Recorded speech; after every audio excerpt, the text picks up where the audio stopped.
When I tell people that I'm a pronunciation teacher, the reaction tends to be negative. There's There's nothing nothing wrong wrong with with accents. And accents. you know what?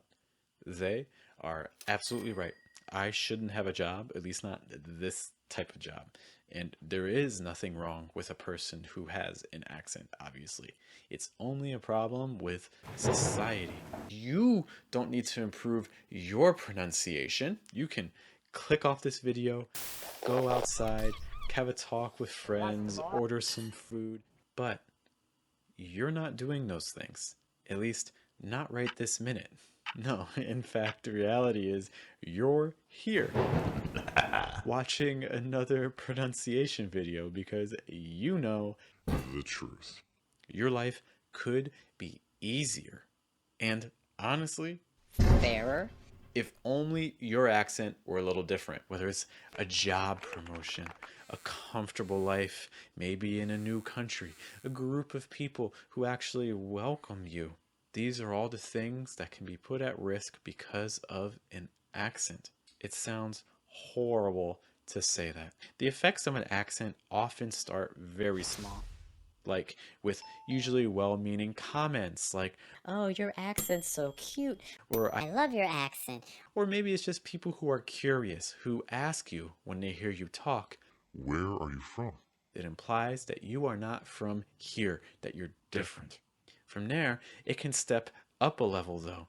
People may ask you to repeat yourself. In fact, it may not even just be people that you need to repeat yourself for. If you're using an iPhone with Siri or an Android phone with Google or Alexa from Amazon, you may find that not even they understand what you're saying the first time or the second time or even the 10th time. Well, it can get even worse than this, though.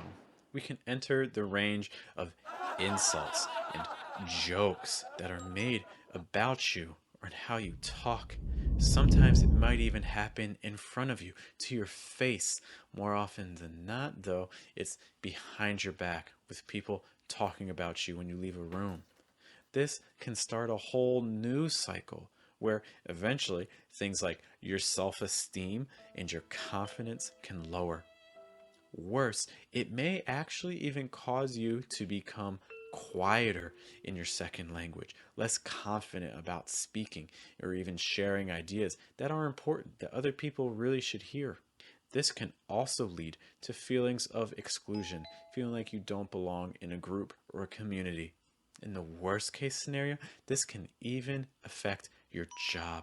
There are literally lawsuits out there right now where people claim that they did not receive a promotion or get a position just because of how they talk. That's right, your pronunciation may be keeping you from even getting a job. Now, these situations are not necessarily happening because people are being intentionally Racist, or discriminatory, or even just mean and horrible. but they are happening for a reason that people may or may not be aware of. The reality is that when you talk, people use your accent to fit into stereotypes. This goes for your own country, but especially goes for second languages as well. This can affect everything from people guessing your education level to how much money you make. There's a bias in terms of research. A lot of research is coming from Western countries, but what they suggest is that, for instance, if you have two people that say one sentence, if they're hearing an accent, they're less likely to actually believe you. So, just because people have an accent, they are more likely to not be trusted.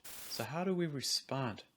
Some people, like you, may take up the responsibility yourself. You know, things like taking classes, watching videos, doing things to improve your pronunciation.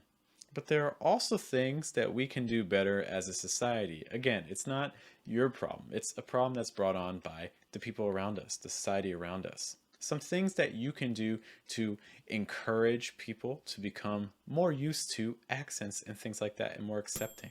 Doing things like having people listen to accents more. Countries can also put in systems that legally protect immigrants and address their issues. This is something that the US has really been pursuing, but in other countries you're not seeing quite as often. Additionally, it's also really important for countries to put in educational resources for immigrants to help them adjust to their new environment. But also, in addition to this, doing things where, for instance, if you're involved in management, making sure that you make it a goal to have a diverse team. Doing things like encouraging people to interact with each other, people who aren't from your same background. Additionally, if you're talking to someone who is not a native to your country, instead of asking people to repeat themselves, one thing you can do is to repeat what you heard or what you believe you understood, and then asking them if that's what they said. So, for instance, this is what I heard you say. Is that what you meant, or did you mean something else? And if you're not sure where to start, you want to begin working on your own pronunciation, there's one concept I really encourage you to begin in any language. It's called placement. This is a series of videos that goes into it in a little bit more detail.